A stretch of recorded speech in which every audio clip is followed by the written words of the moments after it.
Yo, what is good, ladies and gentlemen? Welcome back to the Big Fight Field channel, where we speak the truth, we're honest, and we give out takes on the Miami Dolphins. It is Friday, October 6th, 2023, and this is the preview for the Week 5 matchup between the Miami Dolphins and the New York Giants. The Dolphins, their second home game of the 2023 season. And before we talk about anything Dolphins related, man, the past two games, the baseball playoffs underway, an electric two games for the Philadelphia Phillies against the Miami Marlins. I don't talk about baseball on here because it's just too much to catch up with on a weekly basis. It would be way too much for me to talk about baseball and wrestling at the same time. So I just decided not to talk about the Phillies on here. But I was at Game 2 on Wednesday night, if you guys know. And my goodness, I think about Bryson Stott's grand slam every 10 minutes. That's how electric it was. If you go onto ESPN at Bat's TikTok page, you see a video of the Bryson Stott at bat with no commentary.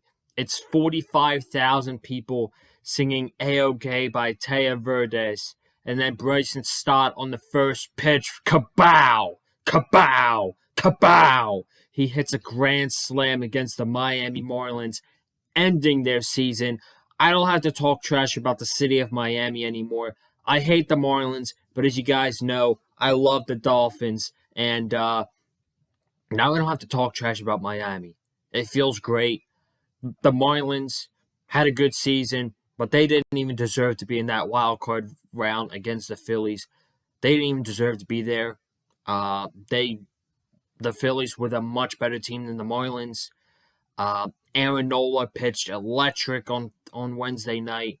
The entire team looked great. And, man, if the Phillies can get some runs on these Atlanta Braves starting pitchers, man, we're looking at a repeat from last year. So I'm very excited. It's going to be a crazy next 3 days. I got the Phillies tomorrow. Game 1. I got the Dolphins on Sunday, and then the Phillies Game 2's on Monday night. It's going to be amazing, man. It's going to be amazing. If you want my thoughts on the Phillies, please follow me on Twitter at Conlin_Joseph. That's where you're going to get all your Phillies information from me and my thoughts on the playoff run. Of course, I'll be tweeting during the two games against the Atlanta Braves, and then even the Game 3 and 4 when they go back to Philadelphia. This could even be a 5-game series. Who knows? But if you haven't already, I did a vlog Wednesday night at Citizens Bank Park. If you want to see electricity in that stadium, I got a nice little 10-minute vlog for you right up now on the Big Fight Field channel. I'll post it in the last 10 minutes of the podcast here today. The last 20 seconds. I don't know why I said 10 minutes. The vlog is 10 minutes. The last 20 seconds of this video. All you have to do is click on the box that appears, which will be the video, and then it'll take you right there. But of course, don't do that until you watch this video. Unless you're listening to this and you're not a fan of the Dolphins and you're a Philly fan, you like the Eagles, then by all means, you can just go to the last 20 seconds or find it on the latest channel videos. And for those that did subscribe, and we got a couple new subscribers, for those that did subscribe and you're Philly fans or whatever, welcome to the channel. I hope you enjoy the content that I do over here. Boy, things are rolling in the sports world right now. But the Miami Dolphins against the New York Giants. The Giants. 24-3 on Monday Night Football against the Seattle Seahawks. Their defense actually played good, man. The Giants' defense actually played good. But that's not what people are talking about. People are talking about the offense, the offensive line, 11 sacks, a pick six at the 3-yard line, which was looking like the Giants were going to get back in that game. Daniel Jones throws a horrible interception, which basically ended the game. Brian Daboll throwing tablets while screaming at Daniel Jones. Saquon Barkley, we don't know his status. I'm still waiting for the injury report to come out as I'm filming this video at 4:15. Things are not going good for the New York Giants right now. And it seems like they exceeded expectations from last year, losing in the divisional round to the Philadelphia Eagles. A lot of people expected them to be the same as last year or possibly even better. They go out in the offseason. They sign Daniel Jones to a $40 million contract, $40 million per year for Daniel Jones. He is being paid $160 million to look like the way he did on Monday night. And we're going to get into this offensive line talk.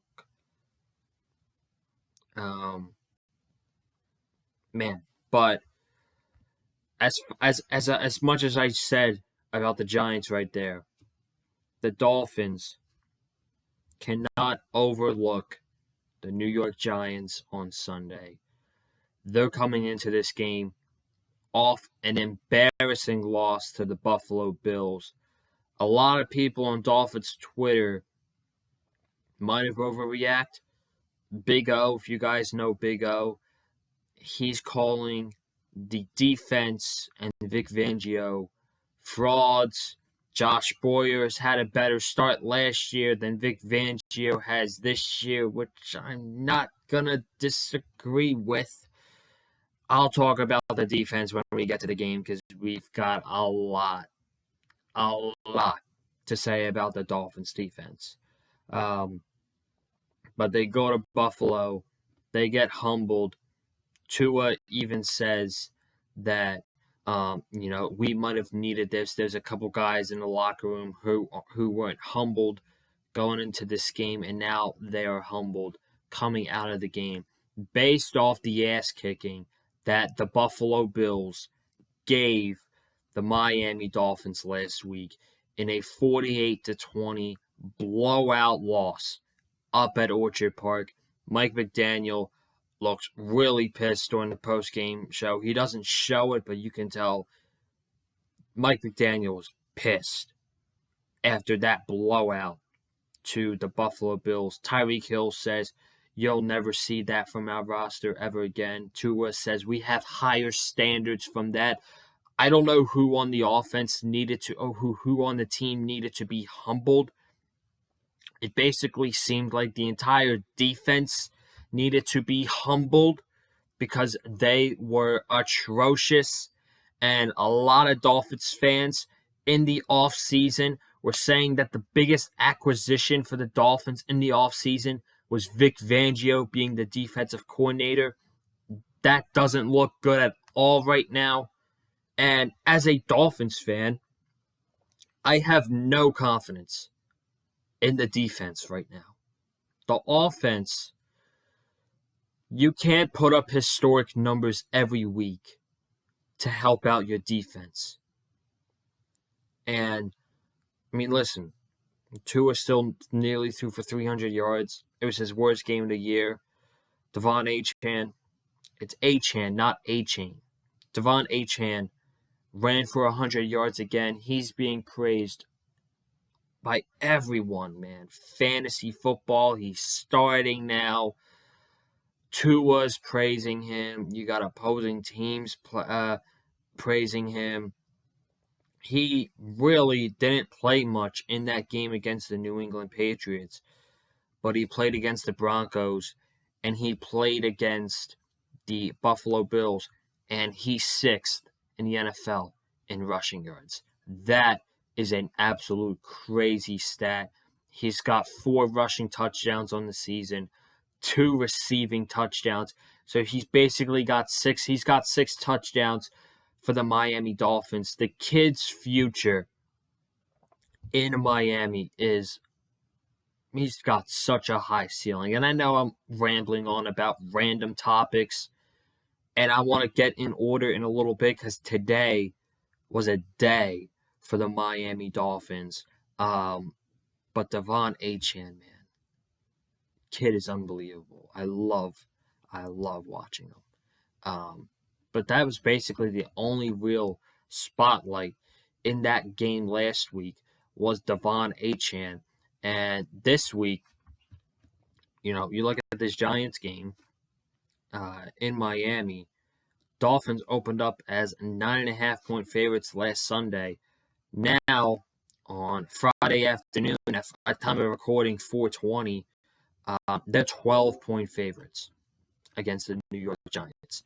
And I think that has a lot to go to say, what's going on with the Giants right now as to compare with the Dolphins. They're coming off a big win, which they lost last week. But I guarantee if they beat the Buffalo Bills last week, that would probably be up to 13.5, 14 points, which is absolutely absurd. So, but a lot of people are looking at this as a get-right game. Mike McDaniel was asked about it. Mike McDaniel hates the term get-right game, said it's disrespectful to the league, and, that would be disrespectful to the players and coaching staff of the New York Giants. They were a playoff team last year and had a lot of success. So, of course, he's not going to say, yes, it's a get-right game, because then that's fucking bulletin board material for the New York Giants. If the head coach of the opposite team just goes out there and says, this is a get-right game, you're not going to say that. You're never going to hear that from McDaniel, that this is a get-right game. You're just not going to hear that. And the Giants did have a lot of success last year. If we're going based off last year, the Giants were lost in the divisional round. So, this is a team that's coming off a really good season. Obviously, right now, they're a shell of that team from last year. They're atrocious. They suck. But we'll get to the game when we get to the game. There's other topics.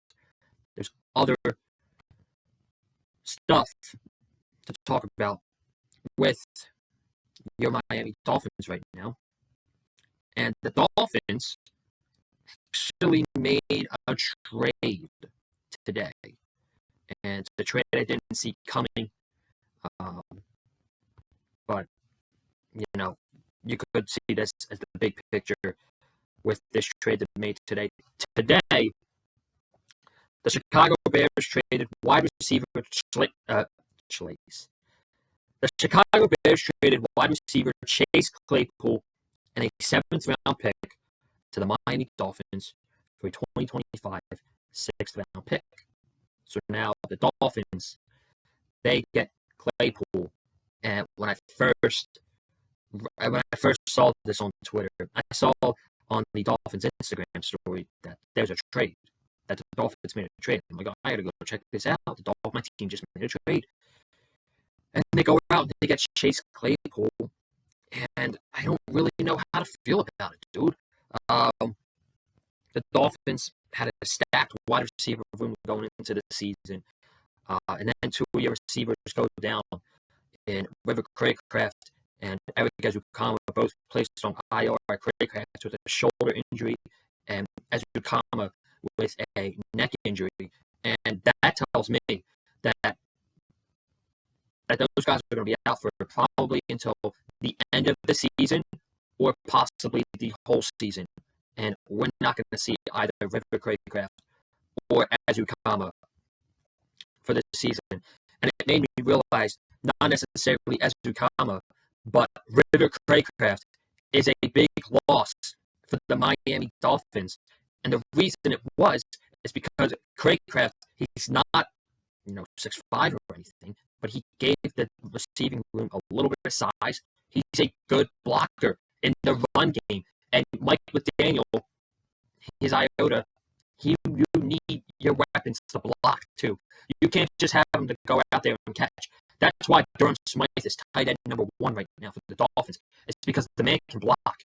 Okay, that's why they got Tyler Croft. Because Tyler Croft, when he's in the game, has the ability to block. Frederick Craycraft was a good run blocker. And this week, watching that Bills game, and you see Robbie Chosen try to block, man, it's not pretty. I'll say that for once right now. So McDaniel probably like yogurt. Now Chicago's not using Chase Claypool, and you know we could use him for size. He might not fit a system, but he's a good blocker. He's a good blocker. I really didn't know how to feel about it because number one, the death of this receiving room. Number two, the problems he had with the Chicago Bears, just an absolute headache for the Bears locker room. That's really the big takeaway, and also not being a great teammate, man. Like not really trying as hard when he was playing with the Bears. This season has been wild so far. Week 1, you got reports that it's like he's barely trying out there.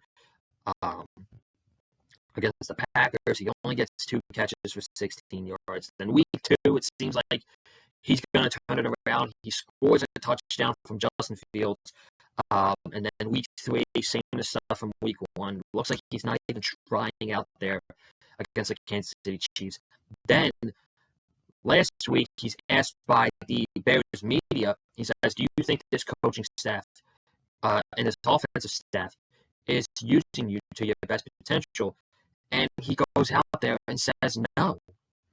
And it's like, it doesn't matter how bad the coaching is. You never blatantly go out there and be like, yeah, the coaching staff is just not using me to my best potential. So, that's a red flag right there. And then the Bears basically telling him, look, stay home. We don't even want you in the locker room these next 2 games. Stays at home against Washington last night. Stays at home against the Broncos. And then, boom, traded to the Miami Dolphins today. Maybe this guy just needs a better culture. The Chicago Bears, shitty organization. Just throwing it out there. Chicago Bears, they're not a good organization. That's a shitty org right there. Maybe he just needed a winning culture. We got Mike Daniel over here, who's a player coach.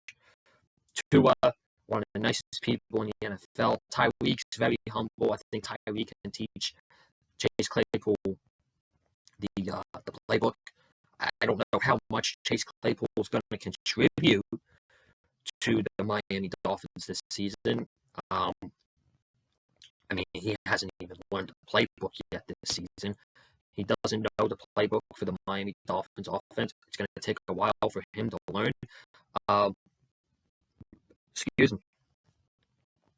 I wouldn't expect to see him out on the field until at least week 7 against the Eagles. If he plays against the Giants or if he plays against the Carolina Panthers next week, I would be pleasantly surprised to see Chase Claypool out there. But, Dolphins, Mike McDaniel probably thinks they need a blocking wide receiver that's big and versatile. He's 6'5". He's really tall. The Dolphins could use a guy like that maybe. But he's not as good as he was 3 years ago when he was with the Steelers. A lot of people thinking that he's going to be wide receiver 3 on this roster, and with the way Braxton Berrios is playing right now, man, you're not moving him down the depth chart. He deserves to be wide receiver number 3. So Chase Claypool's wide receiver 4 at best.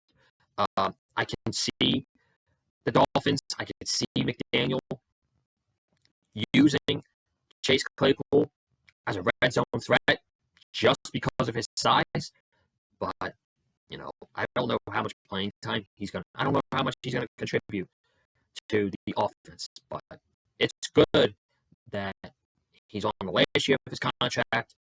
He'll be a free agent after this season, and we really didn't trade much for him at all. We just gave up a 6th-round pick for Chase Claypool. So basically, this is a handshake deal with the Miami Dolphins and Chase Claypool. Chase Claypool is going to be with the Dolphins for the rest of the season. We'll see if they re-sign him or not, and he's a free agent this upcoming offseason. So, am I going to go out there and say it's a good move? No. Am I going to go out there and say, oh my God, Chris Greer's a fucking idiot, it's a shitty move? No, I'm not going to go out there because when he's on the field, I want to see his on-field production. So we got that bit of news with Chase Claypool. The other big news is Teron Armstead. He got hurt Sunday against the Buffalo Bills. Thanks to Liam Eichenberg, Armstead was making a block. Armstead got clipped in the back of the knee. Liam Eichenberg, absolute hot doo-doo garbage. And I will talk about him when we get to the Dolphins offense against the New York Giants defense. Because that could be a factor in this game. It really could be. He's not good. He's not good. But back to Teron Armstead. He's been dealing with back, ankle, knee for the entire season, basically. He played against the Broncos. He played basically a half against the Buffalo Bills.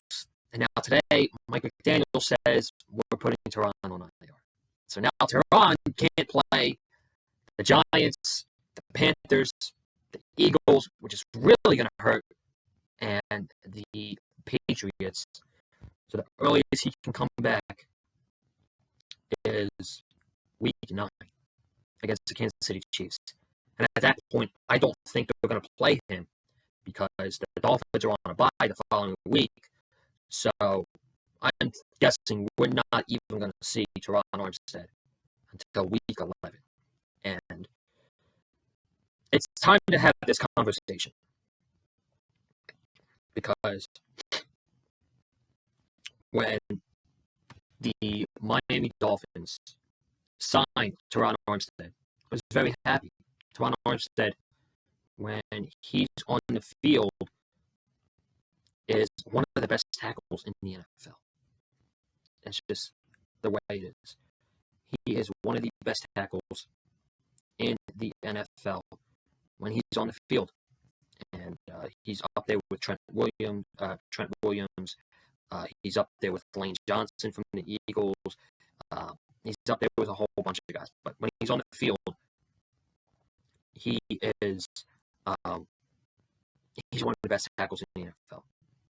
His problem is he cannot stay healthy at all. He can't help it. The Teron Armstead can't stay healthy. And now the Miami Dolphins, they're stuck with his contract. He signed a five-year, $75 million deal. He's getting paid too much money to be a bust. He's getting paid too much money for the Dolphins just to move on from him. But I think it's time to have this conversation that Teron Armstead has been a bust for the Miami Dolphins. It's not that he's a bad player. It's not that he's a problem on the offensive line. Because when he's out there, the offensive line is at its best. But his problem is he's never on the field. And this is a case where availability is the best ability. And we said that last year with Tua Tagovailoa, that availability is the best ability. And Teron Armstead is never available. We were lucky that he played 13 games last year. We were lucky that we got that many games out of Teron Armstead. Now he's on the IR, and we didn't have him against the Chargers, the Patriots, and now we're going to miss him for probably 5 more games. So already he's going to miss 7 games out of 9. He's only going to play in 2 games. That's not good. That's not good. That puts Tua more in danger without him out there. But hey, Kendall Lamb, keep it up, man. Keep it up. Kendall Lamb has been a fine left tackle, a fine backup left tackle when Teron Armstead is out. Hasn't given up a sack all season.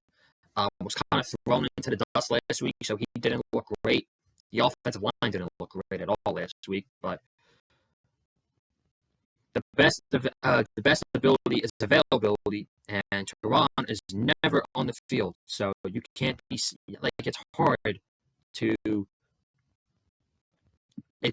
be satisfied with his production with the Miami Dolphins because he's never on the field. So I thought it was time to have the discussion. Again, this is not me saying Teron Armstead's a bad football player. Teron Armstead is amazing, but he's never on the field. That's his issue. That's his issue. So, my goodness, I need to sip on my water real quick.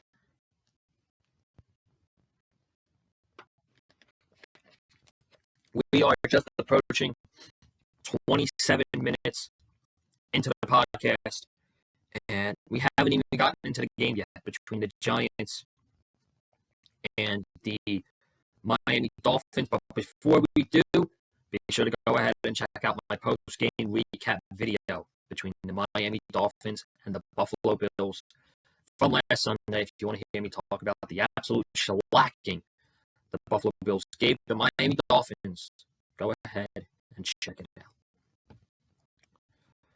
Okay. Giants, Dolphins, 1 o'clock on Fox with Kenny Albert and Jonathan Vilma on the call. Good news for Dolphin fans. Next week, when the Dolphins play the Carolina Panthers, our favorite, Kevin Harlan, will be on the call. So we got that to look forward to next week. But I'm not worried about next week. I'm worried about right now. I'm worried about the Giants. I'm worried about Daniel Jones. I'm worried about Dexter Lawrence. Let's get into this game. See if we got an injury report for this game. Yes, we got an injury report today. Robert Jones and Nick Needham are out. They were on IR to begin the season. I'm just very happy that they are back to practicing on a limited basis. I'm not upset that they're not going to be on the field. It's going to take time for them. I'm just very happy to see Nick Needham, especially with his Achilles injury from last year. I'm just very happy to see him. Excuse me. I'm just very happy back to seeing him on the field practicing. So, the fact that they're not playing this week, I'm not mad at all about that. I'm just happy to see them back and practicing. The other 3 names that we have: Lester Cotton, questionable. Jalen Phillips, questionable. And the big one, Connor Williams, questionable. We desperately need Connor Williams to play this game against the New York Giants. Why? Because did you not watch Liam Eichenberg last week against the Buffalo Bills? He was awful. And there was multiple reasons why the Miami Dolphins lost to the Buffalo Bills last week. One of the reasons was because of poor offensive line play. And who contributed the most to that? Liam Eichenberg. You put him anywhere on the offensive line. You put him at left tackle. You put him at left guard. You put him at right guard. You put him at right tackle. You put him at center. He's not an NFL starter caliber. He's not a good starting offensive lineman in the NFL. He's not good. So if he's not on the field and Connor Williams is playing, that's a massive dub for the Miami Dolphins, especially when you have to go up against two defensive tackles in Dexter Lawrence, who's one of the better ones in the NFL, and Leonard Williams. If Liam Eichenberg is playing, that's a problem. That's a problem. The Giants injury report. It's a long list. They have 11 names on here, but it's really 6. So we have guard Shane Lymukes, left guard Shane Lymukes, center John Michael Schmitz, and left tackle Andrew Thomas, all out against the Dolphins. So they are not playing on Sunday. The Giants have 3 offensive linemen missing from this game on Sunday. That's big, man. That's a big deal. And the Giants' offensive line is dead last in the NFL. And I will get to that when we talk about the Giants against the Dolphins, the Giants' offense against the Dolphins' defense. Then you also have Saquon Barkley, Daniel Bellinger, and linebacker Micah McFadden, all questionable. Obviously, the big one on this list is Saquon Barkley. He does have a chance of playing. Honestly, if I had to give you guys a prediction, I do think Saquon Barkley is going to play. I've seen videos of him running around at practice, him stretching at practice.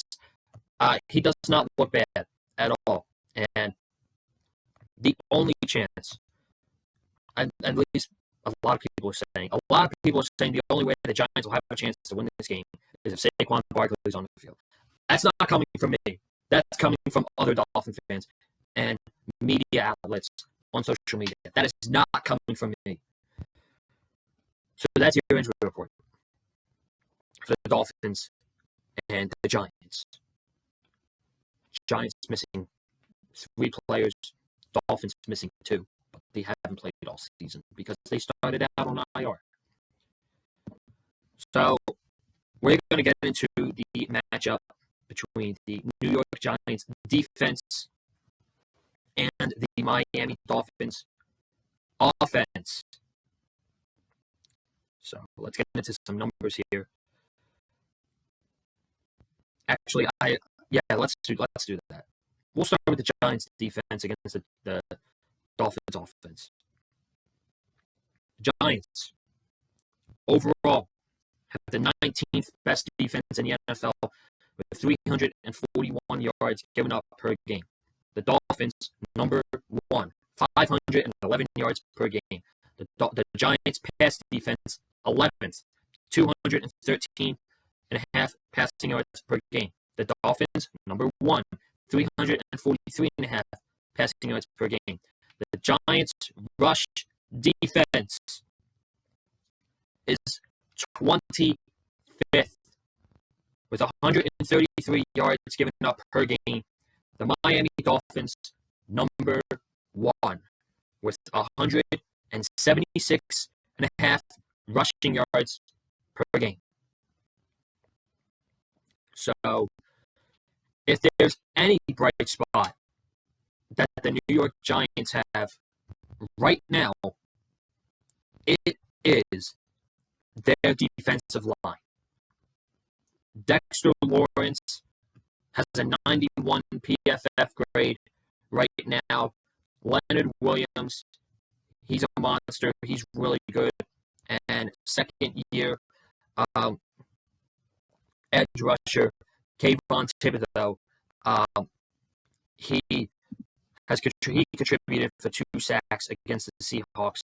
I don't have the other name of their defensive line right now because my phone's slow, but I'll try to get it up in a second. But that's the main takeaway for the Giants. Their team is Sean Robinson. Okay, that's their other defensive lineman. Thibodeau has 3 sacks. Dexter Lawrence, he's a bulldozer. Leonard Williams has a half a sack. That's their main takeaway right now, is their defensive line. And if the Dolphins don't have Connor Williams, I don't want to see Tua dropping back 35 times in this game. And the reason I say that is because Liam Eichenberg is going to get bulldozed by either Leonard Williams or Dexter Lawrence. And I can't have my quarterback hurt. I'm sorry. I don't trust Liam Eichenberg. He's going to hurt Tua if he plays. And I don't want to see that.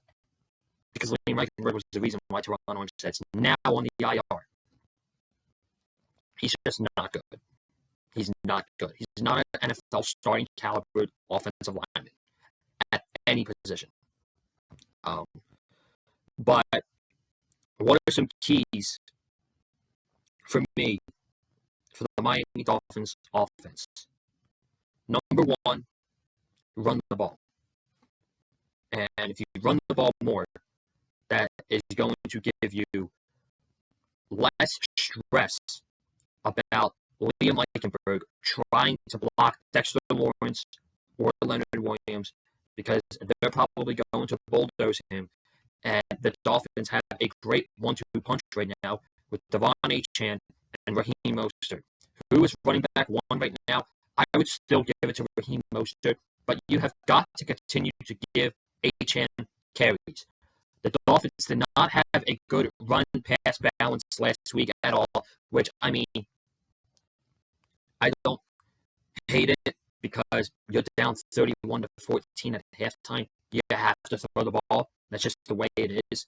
But the Dolphins need a better run-pass balance this week. They need to run the ball more against the Giants' defense, who's ranked 25th in stopping the run. Achane is he's unbelievable, man. 2 games, 309 rushing yards. He's got 6 touchdowns on the season. He's got 4 rushing touchdowns. Give Achane the ball. Raheem Mostert, he's doing good this season too.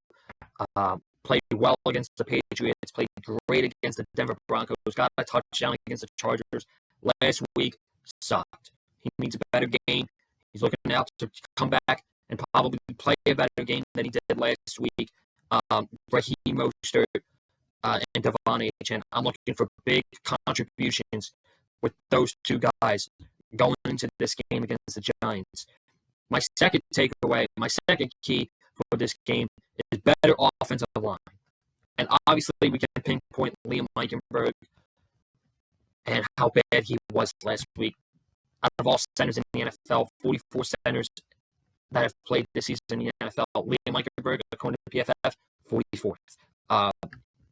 Again, it is so important that Connor Williams plays in this game, because the Giants might actually have a fucking chance if Liam Eichenberg is in this game. He's that bad. But we need better offensive line play. Isaiah Wynn had his worst game of the season last week. Hunt was off. Austin Jackson. Dude is really surprising me. Right now, our tackles are surprising. Kendall Lamb, he got thrown into the dust. For being thrown into the dust, he wasn't terrible. Now he's got a full week of preparation. I think he'll be fine. Austin Jackson has looked really damn good for this whole season. My worry is we need better games from Eichenberg, Hunt, and Wynn. Hopefully we don't even have to worry about Eichenberg if Connor Williams plays this week. I don't even care about the bad snaps. He can block. As a blocker, he's incredible. So I would rather have a bad snap per game than to see my quarterback get sacked 5 times. Because our center is standing there like this because he doesn't know who to block. So that's number 2. And number 3, we know Tyreek Hill is going to get his chances. We know it. Tyreek Hill is going to get the ball. But man, I want to see McDaniel incorporate Jalen Waddle more into this game plan. He got shot out last week. I think he only had like 4 catches for 46 yards. Hasn't even gotten one Waddle dance this year. My man has not gotten in the end zone once. And God damn it, I want to see him waddle. I want to see Jalen Waddle do the waddle.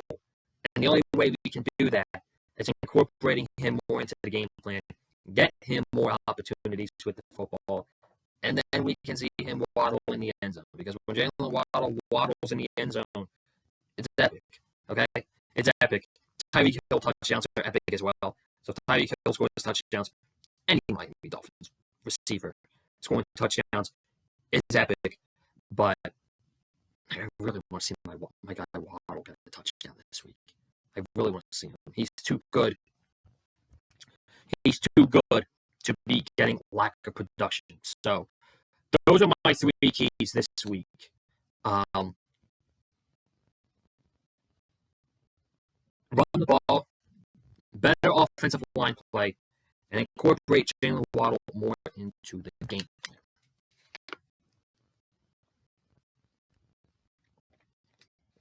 And then is what I really want to talk about.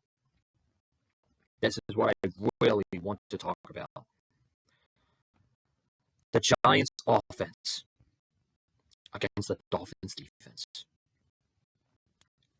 The Giants' offense is 31st overall in the NFL with 252 yards per game. The Dolphins' defense is ranked 26th with 374.5 yards given up per game. The Dolphins' pass offense is ranked 29th in the NFL with 192.5 passing yards per game. Dolphins' pass defense is ranked 25th with 271.5 passing yards per game given up. And the Giants' rushing offense is ranked 22nd with 94 yards per game, and the Dolphins' run defense is ranked 21st with 123.5 yards given up per game.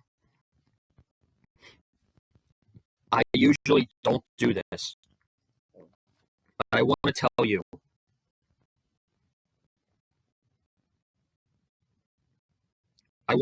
you these PFF grades for the entire Dolphins offensive line.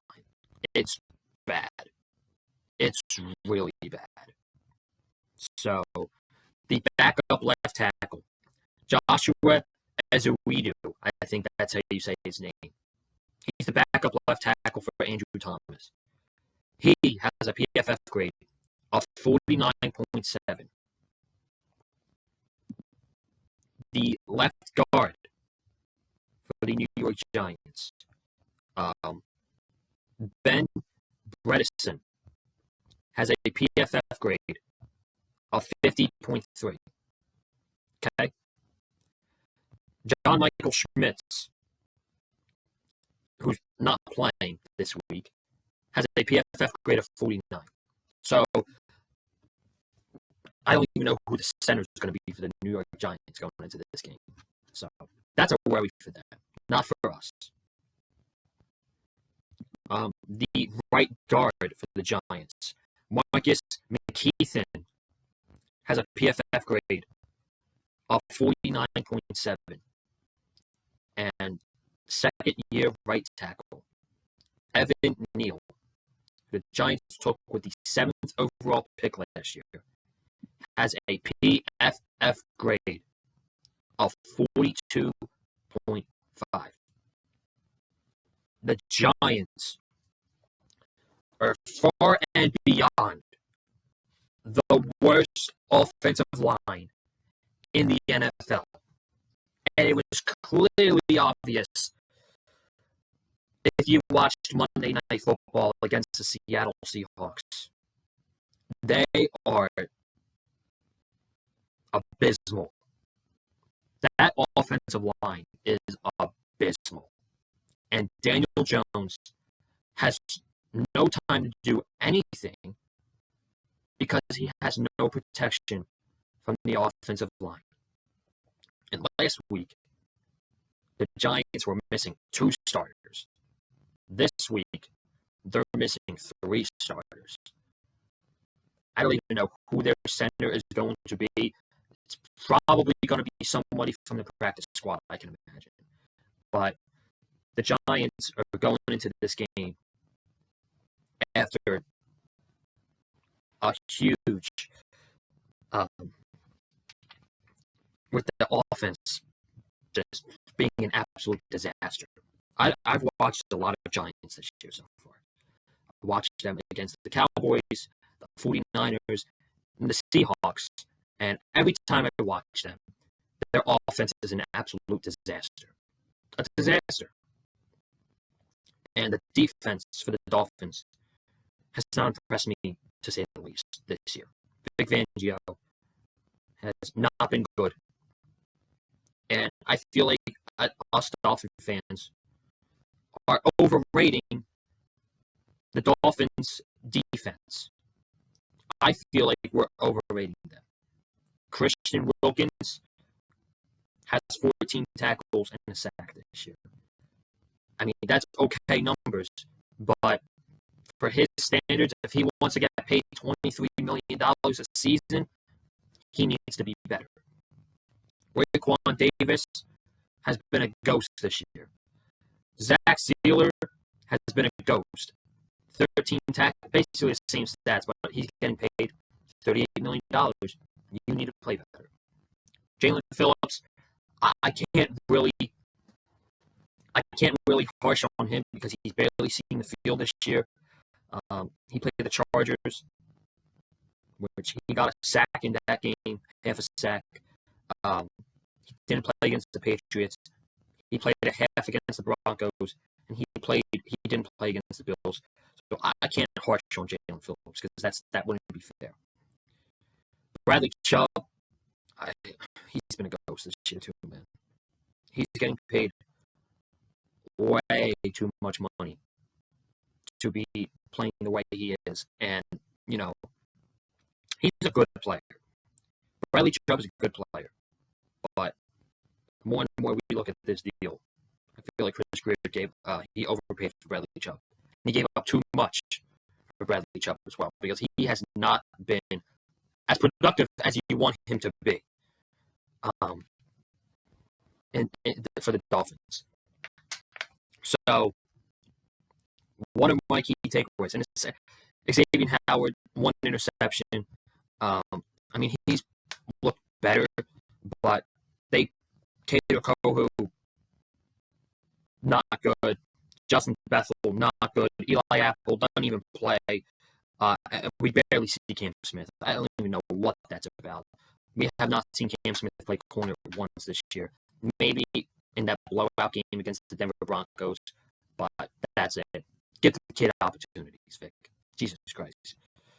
So what are my key victories? What are my keys for the defense to get this to beat the Giants?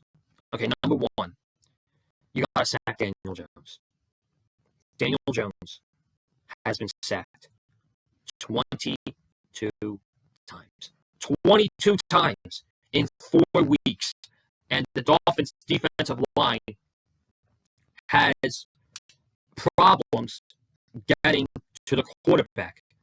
And one of the reasons why we were really excited about this Dolphins defense this offseason is the potential for them to get to the quarterback with Jalen Phillips and Bradley Chubb and Christian Wilkins and Zach Saylor and Andrew Van Ginkel, who has been the best defensive player for the Dolphins this season so far. For those guys to get to the quarterback. And very little production outside of Andrew Van Ginkel. Very little production. with the Dolphins' defensive line. I read you the PFF grades. I've told you about this Giants offensive line. They are far and beyond the worst in the NFL. If you don't sack Daniel Jones at least 5 times, we got a problem. We got a problem with this defense. So you need to sack Daniel Jones.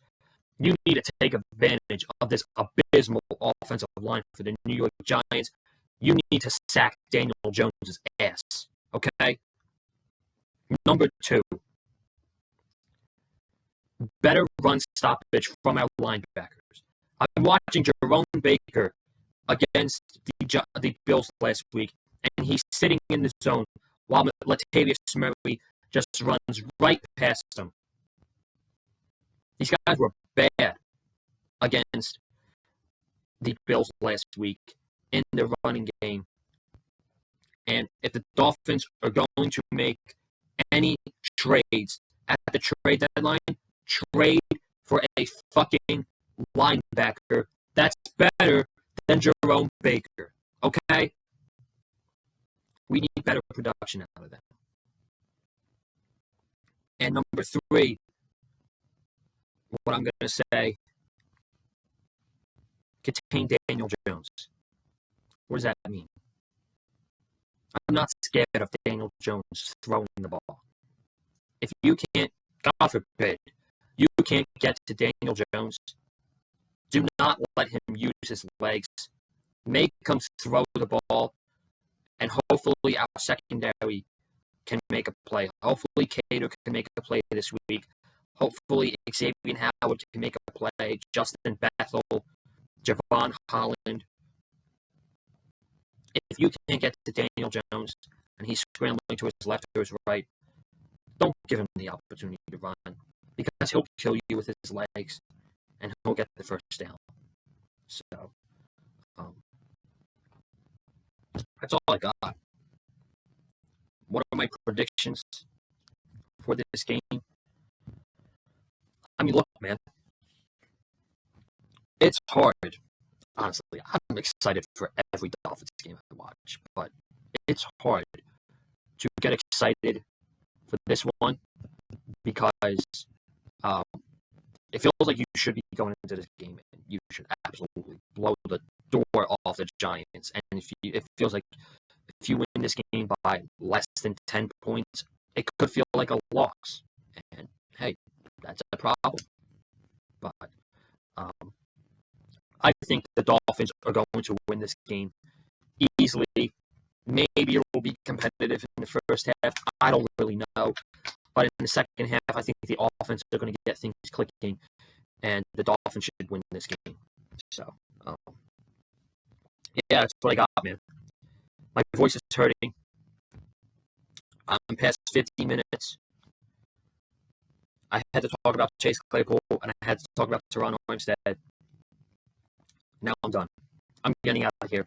Thank you guys so much for tuning in. If you haven't already, be sure to subscribe to the Big Fight Field channel. I will be back on Sunday with the post-game recap video of the Miami Dolphins taking on the New York Giants. Hopefully, talking about a W. My goodness, if we're talking about a loss on Sunday, I'm not going to be happy. I will not be happy. I think we're going to talk about a W, though, hopefully. So I will be on here Sunday after the Giants take on the Dolphins.